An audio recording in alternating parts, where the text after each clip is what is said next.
Hello दोस्तों, question paper factory channel पर आपका स्वागत है। दोस्तों आज हम करवाएंगे सीटेट का पेपर और ये ओरिजिनल पेपर है दोस्तों। और ये आपका पेपर देखिए, ये आपका पेपर है, आपका 20/1/2023 का पेपर है और ये 9 बजे का पेपर है। इसमें जो पहली जो लैंग्वेज है आपकी हिंदी है और दूसरी जो लैंग्वेज इन्होंने सेलेक्ट करी है, जिनका ये पेपर है, उन्होंने दूसरी लैंग्वेज संस्कृत आपने वो सेलेक्ट करी है। तो चलिए देखते हैं इसका हम सॉल्यूशन और पेपर दोनों करवाएंगे। तो चलिए देखते हैं पहला क्वेश्चन।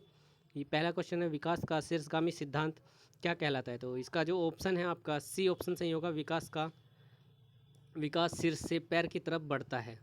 तो चलिए अगला क्वेश्चन देखते हैं, क्वेश्चन नंबर 2। क्वेश्चन नंबर 2 है दोस्तों, निम्न में से कौन सा स्थूल गति की कौशल का उदाहरण है। तो इसका ए ऑप्शन सही होगा, फुटबॉल को धकेलना स्थूल गति का उदाहरण है। अगला क्वेश्चन देखेंगे। अगला क्वेश्चन आपका स्टेटमेंट का है। विद्यालय बच्चे समाजीकरण में एक महत्वपूर्ण भूमिका निभाता है। कारण और धार्मिक संस्थाएं समाजीकरण की प्राथमिक कारक है। तो इसमें आपका विकल्प चुनना है। तो विकल्प चुनने के अनुसार जो इसका सी ऑप्शन सही होगा दोस्तों। तो सी ऑप्शन मतलब ए सही है लेकिन आर गलत है। तो अगला क्वेश्चन देखेंगे, क्वेश्चन नंबर 4। जीन पियाजे के संज्ञानात्मक सिद्धांत के अनुसार किस चरण पर बच्चे जटिल समस्याओं के समाधान में तर्क का इस्तेमाल करने में सक्षम हो जाते हैं। तो इसका ऑप्शन देखेंगे दोस्तों। क्वेश्चन नंबर 4 है। क्वेश्चन नंबर 4 का जो ऑप्शन है आपका डी ऑप्शन सही है, औपचारिक संक्रियात्मक। क्वेश्चन नंबर 5 देखेंगे, बच्चे जब नई जानकारी में सामना करते हैं तो वे अपनी मानसिक संरचनाओं स्कीमा को संशोधन कर लेते हैं। जीन पियाजे की शब्दावली में यह क्रिया क्या कहलाती है। तो इसका जो ऑप्शन है आपका क्वेश्चन नंबर ये आपका क्वेश्चन नंबर 5 है और 5 का जो ऑप्शन है आपका बी ऑप्शन सही है, समायोजन वो कहलाती है। तो अगला ऑप्शन देखेंगे, क्वेश्चन नंबर 6। क्वेश्चन नंबर 6 में है, निम्न में से किस संप्रत्यय की व्याख्या लेव व्यागोस्की ने नहीं की है। तो इसका जो ऑप्शन है दोस्तों क्वेश्चन नंबर 6 का ए ऑप्शन सही है, सामाजिक अनुबंध अभिविन्यास। तो क्वेश्चन नंबर 7 देखेंगे। क्वेश्चन नंबर 7 है, लेव व्यागोस्की के अनुसार हमारी संज्ञानात्मक संरचनाओं और चिंतन प्रक्रिया के निर्माण में महत्वपूर्ण भूमिका निभाते हैं। तो आप देखिए इसका ऑप्शन जो क्वेश्चन नंबर 7 है, क्वेश्चन नंबर 7 का बी ऑप्शन सही है, सामाजिक संपर्कता इसका सही ऑप्शन है। क्वेश्चन नंबर 8 है।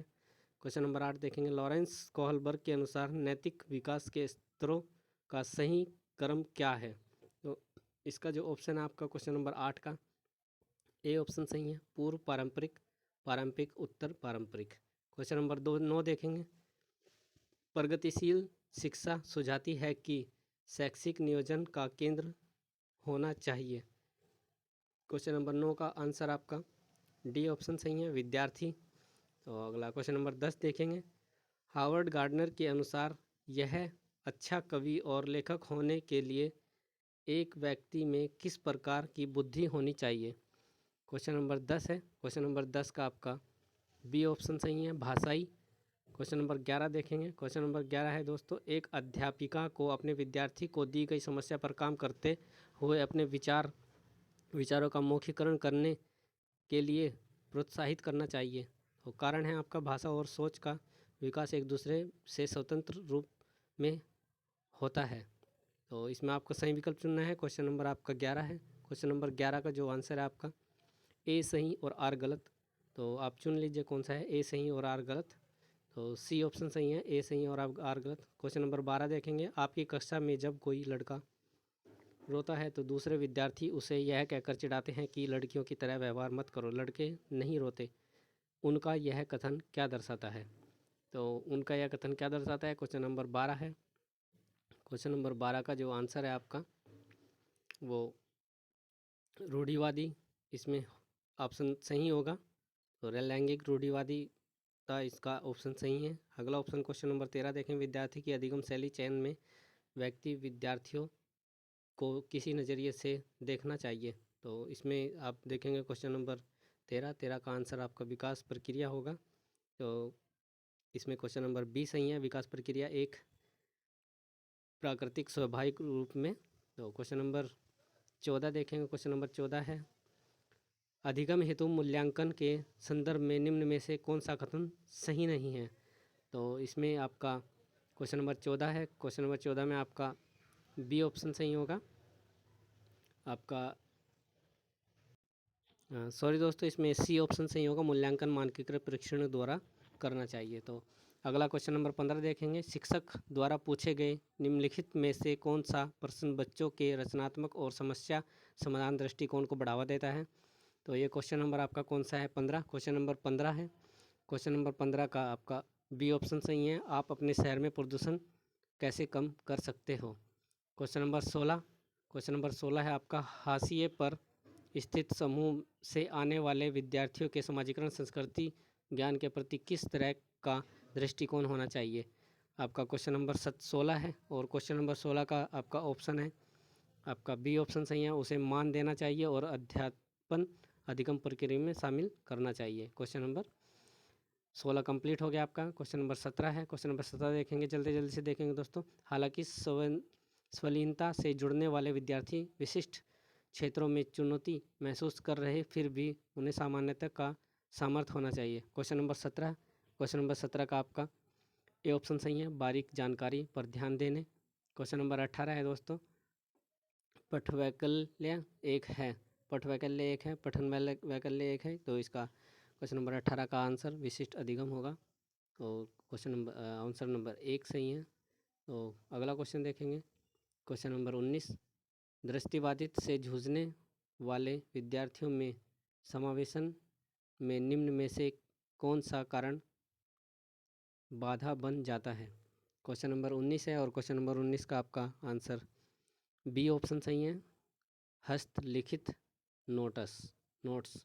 और अगला देखिए, हस्तलिखित नोट्स होगा आपका क्वेश्चन नंबर आपका 20, अवधान न्यूनता अतिक्रियाशीलता विकार से जुड़ने वाले विद्यार्थी निम्न में से किस गुण को अक्सर दर्शाते हैं? क्वेश्चन नंबर 20 है और क्वेश्चन नंबर 20 का जो आंसर आपका बी ऑप्शन सही है, आवेगशीलता को। क्वेश्चन नंबर 21 देखेंगे, ये भी आपका स्टेटमेंट वाला है दोस्तों। 4-5 क्वेश्चन इसमें स्टेटमेंट वाले आते, तो देखेंगे। अर्थपूर्ण अधिगम हेतु विद्यार्थी को संक्रिय रूप से ज्ञान सर्जन करने में बहुयत अवसर प्रदान करने चाहिए। तो इसका देखेंगे, अधिगम ज्ञान क्रिया अर्जन की प्रक्रिया, सही विकल्प चुनना है दोस्तों। क्वेश्चन नंबर 21 है और क्वेश्चन नंबर 21 का सी ऑप्शन सही है, ए सही और आर गलत।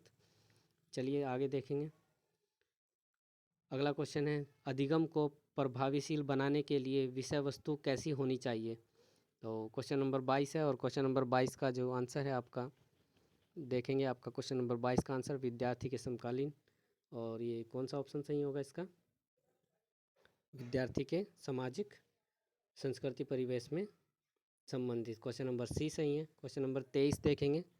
क्वेश्चन नंबर 23 है दोस्तों, अपनी खुद की सोच प्रक्रिया पर चिंतन करना क्या कहलाता है? क्वेश्चन नंबर 23 का आंसर है आपका क्वेश्चन नंबर बी, अभिसंज्ञान। क्वेश्चन नंबर 24 देखेंगे, अधिगम के सामाजिक संरचनावादी उपागम के अनुसार निम्न में से कौन सा तरीका अर्थपूर्ण अधिगम के लिए प्रभावशील नहीं है? क्वेश्चन नंबर 24 है। क्वेश्चन नंबर 24 का दोस्तों आंसर है आपका डी ऑप्शन, निष्क्रिय अनुसरण। क्वेश्चन नंबर 25 देखेंगे, विद्यार्थी में समस्या समाधान कौशल के विकास के लिए निम्न में से किसे बढ़ावा देना महत्वपूर्ण है? तो इसका आंसर जो होगा आपका क्वेश्चन नंबर 25 है। क्वेश्चन नंबर 25 का जो आंसर है आपका सी ऑप्शन सही है, अपसारी चिंतन। चलिए क्वेश्चन नंबर 26 देखेंगे, विद्यार्थियों द्वारा ग्रहित वैकल्पिक अवधारणा से अध्यापक को किस प्रकार निपटना चाहिए? तो आपका क्वेश्चन नंबर 26 का जो आंसर है आपका बी ऑप्शन सही है।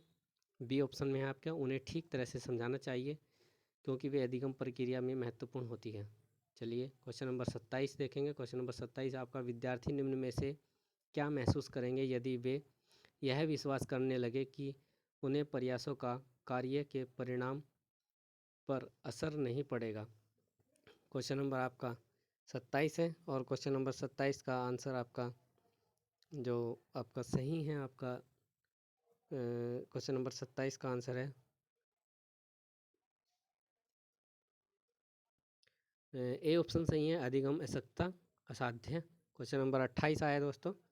तो क्वेश्चन नंबर 28 का जो आंसर है देखेंगे, निम्न में से कौन सा आंतरिक अभिप्रेरणा का उदाहरण है? तो इसका जो आंसर है आपका ज्ञान प्राप्त क्वेश्चन नंबर ए सही है, ज्ञान प्राप्त करने के लिए चर्चा में भाग लेना। क्वेश्चन नंबर 29 हो गया आपका, एक अध्यापिका को अपने अधिगमकर्ताओं में किस प्रकार के लक्ष्यों को बढ़ावा देना चाहिए। तो ये आपका क्वेश्चन नंबर आपका 29 है। तो क्वेश्चन नंबर 29 का जो आंसर है आपका महारत हासिल करना, इसका ए ऑप्शन सही होगा। महारत हासिल करने की दिशा में उन्मुख लक्ष्य। क्वेश्चन नंबर 30 देखेंगे, विद्यार्थियों में से निम्न में से कौन कौशल को बढ़ावा नहीं देना चाहिए। तो ये होगा, ये इसका जो आंसर होगा आपका क्वेश्चन नंबर डी होगा, अधीनता उन्मुखी। और अगला क्वेश्चन आपका यहाँ से दोस्तों मैथ शायद स्टार्ट होता है और मैथ के क्वेश्चन हम करेंगे। तो मैथ के क्वेश्चन मैं आपको बताऊंगा ऐसे ही कि क्वेश्चन नंबर 31 है, तो यदि ए और बी अंक है तथा, तो इसका जो आंसर होगा क्वेश्चन नंबर 31 का देखेंगे। क्वेश्चन नंबर 31 का आंसर होगा आपका सी ऑप्शन सही होगा दोस्तों, 5 और 2, 5 और 2, ए ऑप्शन सही होगा, सॉरी दोस्तों, ए ऑप्शन 5 और 2। ठीक है दोस्तों, आप सॉल्यूशन करके निकाल सकते हैं। तो वैसे मैं बताऊंगा ठीक ही। और आगे देखेंगे आपका ये आपका रीजनिंग का मैथ का क्वेश्चन है। जेम्स ने कुछ फलों को 4 स्तंभ में इसी प्रकार व्यवस्थित किया कि प्रत्येक स्तंभ में। तो दोस्तों मैं इसका आपको आंसर बता दे रहा हूँ 32 का, आप सोल्व करके निकाल लेना। तो क्वेश्चन नंबर 32 का जो आंसर है आपका सी ऑप्शन सही है, 3। अब क्वेश्चन नंबर 33 आया, क्वेश्चन नंबर 33 का जो आंसर है आपका डी ऑप्शन सही है, 6। और अगला देखेंगे क्वेश्चन नंबर 34। क्वेश्चन नंबर 34 आपका दोस्तों ये भी मैथ का क्वेश्चन है आपका। तो इसमें जो आपका ऑप्शन सही है क्वेश्चन नंबर 34 का जो ऑप्शन सही होगा ये आपका ए ऑप्शन सही होगा, सत्य है तथा सेकंड जो है इसका सही स्पष्टीकरण नहीं है, यही ऑप्शन इसमें सही होगा। क्वेश्चन नंबर आपका 35 देखेंगे। क्वेश्चन नंबर 35 का जो आंसर है आपका दोस्तों 10 है, सी ऑप्शन सही है। क्वेश्चन नंबर 36 देखेंगे। क्वेश्चन नंबर 36 का जो आंसर है आपका 3 सही है, सी ऑप्शन सही है दोस्तों। क्वेश्चन नंबर 37 देखेंगे। तो क्वेश्चन नंबर 37 का जो आंसर है आपका 4 आपका 5 है, 450 495, सॉरी दोस्तों, डी ऑप्शन सही है, 495 आप निकाल लीजिएगा, यही ऑप्शन इसका सही है और यही इसका आएगा। तो क्वेश्चन नंबर अगला देखेंगे, क्वेश्चन नंबर 39, एक समांतर चतुर्भुज के सममित रेखाओं की संख्या निम्न होती है। तो इसका जो आंसर है आपका दोस्तों क्वेश्चन नंबर 38 है ये। तो 38 का आपका 0 आपका सही होगा, ए ऑप्शन सही होगा इसका। क्वेश्चन नंबर 39 आपका निम्न गुणों वाले आकार की पहचान करिए, निम्न गुणों वाले आकार की पहचान करिए। तो क्वेश्चन नंबर आपका 39 है और 39 का जो है आपका आयत, इसका जो आंसर सही होगा आयत या वर्ग होगा, सी ऑप्शन सही होगा। क्वेश्चन नंबर आपका 41 आ गया। 41 का जो ऑप्शन है आपका दोस्तों वो 11 और आपका ये सही होगा, ए डी ऑप्शन सही होगा, ए बराबर 1, बी बराबर 2, सी बराबर 0 और डी बराबर 0। ठीक है दोस्तों, तो आगे देखेंगे क्वेश्चन नंबर 41। क्वेश्चन नंबर 41 आपका दोस्तों जल्दी जल्दी करते हैं, इस वीडियो में सिर्फ 50 क्वेश्चन रखेंगे और जी इसका जो सेकंड पार्ट होगा उसमें 50 और जो उसका थर्ड पार्ट होगा उसमें 50। तो एक में संभव नहीं है, क्योंकि एक में अगर मैं इसको पूरे को पेपर को सोल्व करवाऊँगा तो वीडियो बड़ा हो जाएगा। तो आगे देखेंगे क्वेश्चन नंबर 41। और 41 का जो दोस्तों आपका आंसर है, 41 का जो आंसर आपका सी ऑप्शन सही है, 6 सेंटीमीटर। आप सोल्यूशन करेंगे दोस्तों यही इसके आंसर आएंगे। तो मैंने इसको सोल्व किया है पेपर को, जब इसको निकाला है पहले। क्वेश्चन नंबर 42 है और 42 का जो आपका आंसर है वो नोटबुक और चेक, इसमें चाक होगा, तो बी ऑप्शन सही होगा इसका, बी ऑप्शन को 43 इसमें आंसर आया आपका। तो 43 का जो आंसर है आपका, 43 का जो आंसर है आपका ए ई और डी ई, ए ई और डी ई, सी ऑप्शन सही है दोस्तों। आप सॉल्यूशन करके निकालिएगा। तो मैं जल्दी जल्दी करवा देता हूँ, इसके आंसर बता देता हूँ। क्वेश्चन नंबर 44 है आपका, प्रथम 5 अभाज्य संख्याओं का औसत क्या होगा। तो इसका आंसर देख लेंगे आपका 5.6, इसका डी ऑप्शन सही है दोस्तों। 45 क्वेश्चन नंबर 45 है, रीजनिंग यहाँ से स्टार्ट होता है दोस्तों, आप सॉल्यूशन कर लीजिएगा, मैं आपको आंसर बता दे रहा हूँ। 45 का आपका आंसर है आपका, 45 का जो आंसर है आपका आपका ए ऑप्शन सही है 11 और टी फर्स्ट वाला ऑप्शन सही है इसका। 46 आया, तो 46 की नहीं तो प्राकृतिक संख्याओं का कुल योग। प्राकृतिक संख्याओं के इस गुण को किस रूप में जाना जाता है? तो क्वेश्चन नंबर 46 है। 46 का आपका ए ऑप्शन सही है संवरक गुण। 47 को देखेंगे, शिक्षक बच्चे एक बच्चे को चतुर्भुज। तो शिक्षक बच्चे को चतुर्भुज बनाने उस फिर उसे समांतर चतुर्भुज के परिवर्तन करते लिए कहता है बच्चा यह कर देता है। वह बच्चा वेन हेल के ज्यामितीय चिंतन सिद्धांत पर किस स्तर पर है? तो इसका ये क्वेश्चन नंबर 47 है। 47 का जो आंसर है आपका औपचारिक निगमन, डी ऑप्शन इसका सही होगा। क्वेश्चन नंबर 48 राष्ट्रीय पाठ्यचर्चा रूपरेखा 2015 के अनुसार बच्चे गणित में आनंद ले इसके लिए। तो क्वेश्चन नंबर 40 कौन सा हम कर रहे थे? 48। क्वेश्चन नंबर 48 का जो आंसर है आपका वो विद्यार्थी के वास्तविक दैनिक जीवन के अनुभव, डी ऑप्शन सही होगा।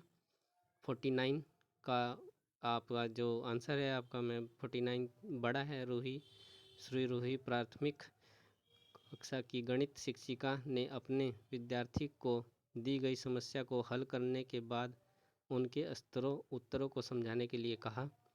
तो आप पढ़ लीजिए, इसका मैं आपको आंसर बता दे रहा हूँ।